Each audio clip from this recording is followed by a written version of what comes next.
My name is Ethan Cole, and a few years ago, I worked as a night security guard for a small warehouse on the outskirts of Portland, Oregon.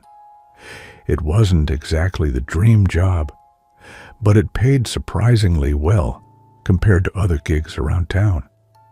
The warehouse itself wasn't big or impressive, but the company that owned it sold expensive tech equipment, computers, drones, and sound systems, so keeping it under constant surveillance made sense.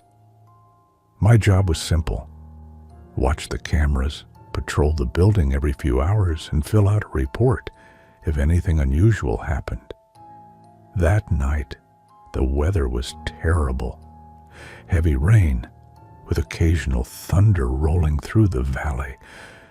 Oddly enough, I always felt more relaxed during stormy nights like this. Nobody ever came out in that kind of weather, and the sound of rain on the roof gave me a strange sense of comfort. I started my shift at 10:30 p.m., chatting for a bit with the day workers as they left, before the warehouse became completely mine until 6 a.m. Usually the building was dead silent except for a few creaks from the old metal walls. But that night, the rain drowned out everything. About 2 hours into my shift, I decided to take a short walk around the warehouse for my usual security check. I went down to the far end where most of the storage shelves were stacked, then started heading back when a soft beeping sound echoed through the hallway. It was coming from the security office. I rushed back and saw the alert flashing on the monitor. It was the back door latch sensor. That meant someone had tried to open it. I quickly switched to the live camera feed for that area, but the screen showed nothing, just the rain falling behind the building. After watching for a minute with no movement, I decided to check it out myself. Maybe the sensor glitched because of the weather. I disabled the alarm and slowly opened the door, shining my flashlight out into the alley behind the warehouse. Nothing, just the pouring rain, puddles reflecting the dull light from the security lamps, and the hum of the nearby power lines. The lock looked perfectly fine, too. I wasn't an expert, but it didn't seem broken or forced open. Still, the system registered the alarm, so I had to file a full incident report. I went back to the security office and started typing everything into the report form. But only a few minutes later, a loud thud echoed across the building. It was so sudden that my heart nearly stopped. I stood up and stared down the long, dark hallway, trying to figure out where it came from. The rain outside made it impossible to hear anything else. But after a few seconds of silence, I grabbed my flashlight and cautiously walked out. I checked every aisle, expecting to see a fallen box or something knocked over, but everything was in place. When I got closer to the front of the building, the sound of the rain seemed to grow louder. Then I froze. The front door was wide open. Rainwater was dripping inside, forming small puddles on the polished floor, proof that someone had entered. My pulse spiked. I ran back to the security room, locked the door behind me, and hit the emergency button to contact the police. While waiting, I heard faint thuds echoing from somewhere in the warehouse. They came and went. Then everything went silent again except for the rain. The police arrived about 15 minutes later. I met them at the front door, still shaking. 2 officers went inside while I stayed near the entrance with another. Not even a minute later, they returned, dragging out a man in handcuffs. He was soaked from head to toe, his hair matted to his forehead, and in his hand, they'd found a hammer. As he passed by me, he turned his head and gave me a cold, empty stare that I'll never forget. A few days later, the police told me the man had been under the influence of several drugs. He never gave a reason for breaking in, never said a word about what he intended to do. But considering he was hiding behind the storage boxes with a hammer in his grip, it's terrifying to imagine the possibilities. Thankfully, he's still behind bars. I don't work overnight shifts anymore, and I stay far away from that warehouse. But every time it rains hard outside, when thunder drowns out the world, and I can't see beyond my own windows, that night plays over in my head again, reminding me just how close I came to something truly horrifying.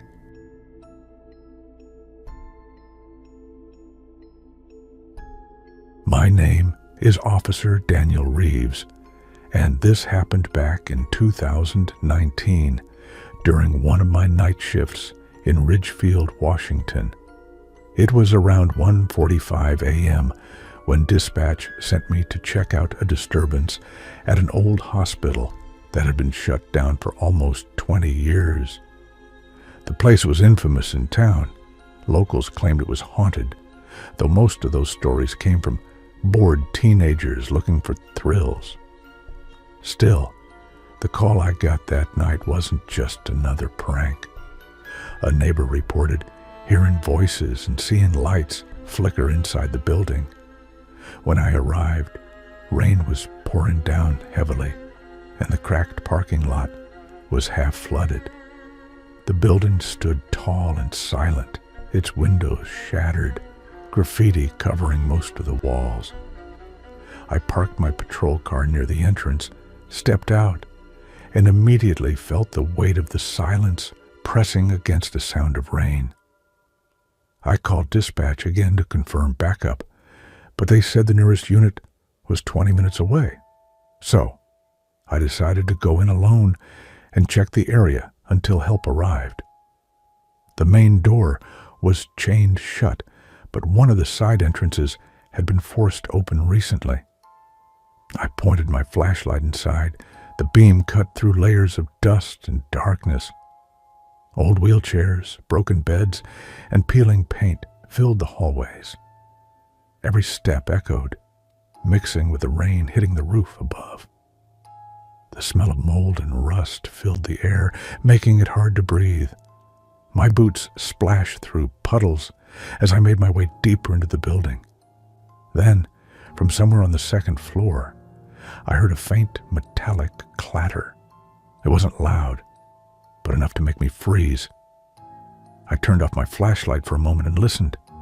Another sound followed, a dragging noise, slow and heavy, like something being pulled across the floor. I radioed in, whispering my position, but the static was too strong. No signal. I decided to head upstairs carefully, my hand on my holster. The staircase was half collapsed, but stable enough to climb. When I reached the top, I noticed a flickering light coming from one of the patient rooms. The door was slightly open, and a dim glow spilled out into the hallway. I called out, "This is Officer Reeves." "Who's there?" No answer, just the sound of water dripping through the ceiling. I pushed the door slowly. Inside, the room was empty except for a few old cabinets and a broken hospital bed. But the light, an old battery lantern, was still on, placed in the middle of the floor. Someone had been here recently. I crouched to check it and noticed muddy footprints leading to the next room. That's when I heard a soft whisper. It came from behind the wall, too close, too real. I drew my weapon and moved toward the source. But as soon as I stepped into the hallway, the lantern went out. Total darkness. Only my flashlight cut through the black, and the beam started shaking in my hand. From the far end of the corridor, I saw movement, a silhouette, tall and thin, standing still. I shouted, "Police!" Don't move!" No response. The figure didn't even flinch. I started walking toward it, but as I got closer, the figure suddenly turned and ran straight through a door at the end. I chased after it, but when I kicked the door open, the room was empty. No windows, no exits, just old tiles, dust, and silence. My heart was pounding. I backed away, trying to process what I saw, when I heard my radio crackle again. Backup had arrived. I quickly exited the building to meet them. The other officers went inside and searched every floor, but they found no one. No signs of recent entry, no footprints. Not even the lantern I'd seen glowing minutes earlier. When they asked if I was sure about what I saw, I said yes. But I didn't mention the whisper. I didn't mention that feeling of someone walking right behind me. That hospital was demolished a year later. But even now, every time I pass the empty lot, I still feel that same pressure in my chest, the weight of someone watching from the dark, waiting for me to go back inside.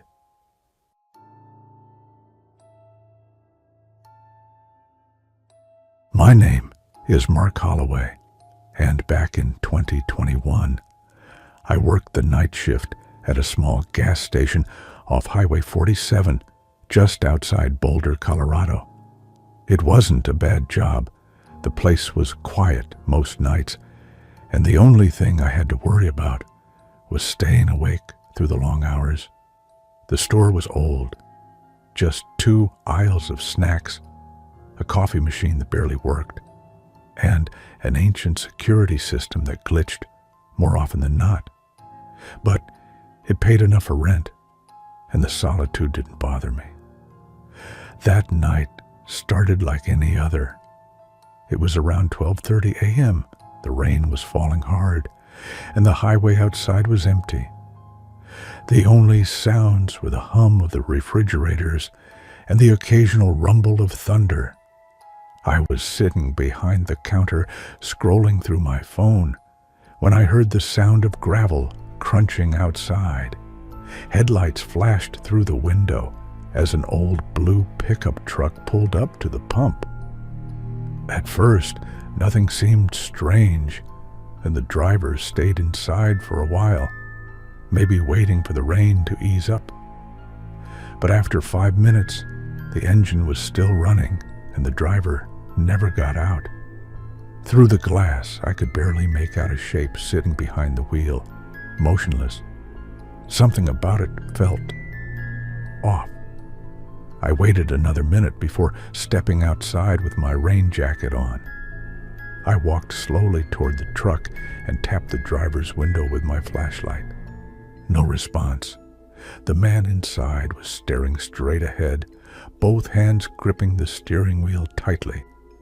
I knocked again, louder this time.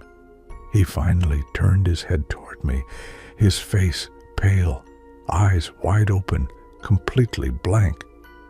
He looked terrified, but not at me. It was like he was staring past me. I asked if he was okay, but he didn't answer. Instead, he pointed with a shaking hand toward the back of the station, toward the storage area behind the building. My heart sank. I turned to look, but the darkness was too thick to see anything beyond the fence. When I turned back, the man rolled up his window and started the pump, his hands still trembling. I decided to check out the back just to make sure no one was there. The rain was pouring harder now. I circled around the station, flashlight in hand, shoes slipping on the wet pavement. The air felt heavy, the kind that makes you feel like you're being watched. When I reached the storage door, I noticed it was slightly open. That was odd. I had locked it myself earlier. I called out, "Hello? Anyone back here?" No answer. I pushed the door open, shining my light inside. The smell hit me first, a mix of oil, damp wood, and something metallic. Inside, boxes were stacked everywhere, and I could hear a faint dripping sound coming from the far corner. As I moved deeper into the room, I saw muddy footprints on the floor, fresh ones, leading behind the shelves. I swallowed hard and stepped closer. Suddenly, a loud bang echoed behind me. I spun around, flashlight shaking, but saw nothing. The noise had come from the metal door. It had slammed shut on its own. I ran toward it, but before I could reach the handle, I heard another sound. Breathing. Slow, heavy breathing coming from behind the shelves. I pointed my light in that direction, and for a split second I saw something. Someone, crouched low, hiding in the shadows. Their eyes glinted in the beam before they darted deeper into the darkness. I bolted out, forcing the door open and running straight back inside the station. The man in the blue truck was gone. The pump was still hanging from the dispenser, fuel dripping onto the ground. I called the police immediately.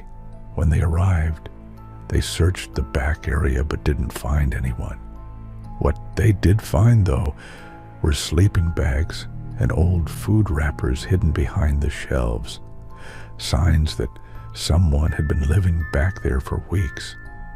They told me it wasn't uncommon for drifters to hide out near gas stations in bad weather, but the officer's tone changed when I mentioned the man in the truck. He said no vehicles had passed that direction all night, according to the highway cameras. To this day, I don't know who that man was or what he was pointing at, but I'll never forget that look on his face, that expression of silent terror, as if he'd seen something he couldn't explain. After that night, I quit the job.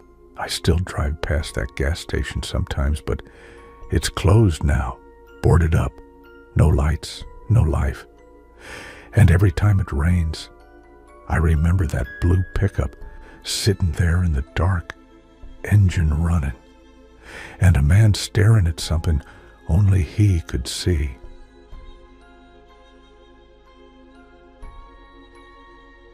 My name is Ryan Mitchell, and when I was 17, I worked part-time delivering pizzas in a small town outside Springfield, Illinois. Most nights were easy, quiet neighborhoods, friendly customers, and decent tips. But one stormy night changed the way I looked at late deliveries forever. It was a Saturday in November 2020, around 11:45 p.m., just as the rain started to pour hard. The manager handed me the last order of the night, a delivery to an address I didn't recognize. It was on the edge of town, near a park that people rarely visited after dark. The customer had paid online and left a simple note. "Please, leave the pizza by the bench under the big tree." I thought it was a little weird. Most people didn't ask for outdoor drop-offs, especially in the rain, but I was tired and ready to finish my shift. I grabbed the pizza, got into my old Honda, and started driving through the quiet, wet streets. The farther I went, the fewer houses I saw. Soon I was surrounded by woods on both sides, the road glistening with rain and reflecting the dim orange glow of my headlights. My GPS signal started to lag, but I eventually spotted a faded sign that said Maple Grove Park. I pulled into the small gravel lot. The rain was coming down hard now, drumming against the windshield. I turned off the engine and looked around. The park was pitch dark, except for one flickering streetlight near the entrance. No movement, no people. I grabbed the pizza and stepped out, instantly soaked. Following the path toward the bench mentioned in the note, I could barely see through the rain. After about a minute of walking, I saw it, the big oak tree standing near the playground, and an old wooden bench beneath it. I hurried over, placed the pizza box on the bench, and was about to turn back when I heard something. A low rustling sound came from behind the tree. At first, I thought it was just the wind, but then I heard footsteps. Slow, heavy footsteps. I froze. "Hello?" I called out, my voice barely audible over the rain. No reply, just more rustling. I took a step back, shining my phone's flashlight toward the tree. For a split second, I saw someone, a tall figure, standing just beyond the tree trunk. Before I could say anything, they stepped back into the darkness. My stomach dropped. I turned around quickly and started walking back toward the car. And then, behind me, I heard a voice. It was low, raspy, and close. "Hey, you forgot the soda." I turned, but there was no one there. The bench was empty. The pizza box was gone. That's when my phone buzzed, an incoming call from my manager. I answered immediately, trying to sound normal. He said, "Ryan, where are you? That last order got canceled 10 minutes ago. The customer said they didn't place it."